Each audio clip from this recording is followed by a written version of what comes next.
মায়াপুরে অডিটোরিয়ামে শো দেখে আমরা বাইরে বেরিয়ে গেছি।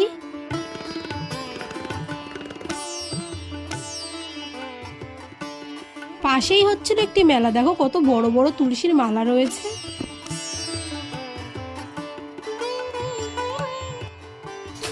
তারপরে যেতে যেতে আমরা দেখতে পেলাম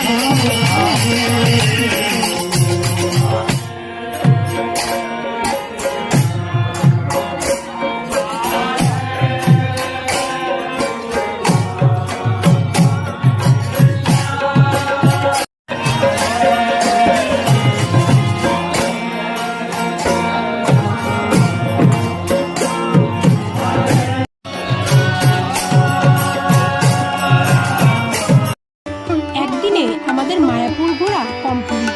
চ্যানেলটিকে অবশ্যই সাবস্ক্রাইব করো। দেখা হচ্ছে অন্য কোনো ঘুরতে যাওয়ার ভিডিও।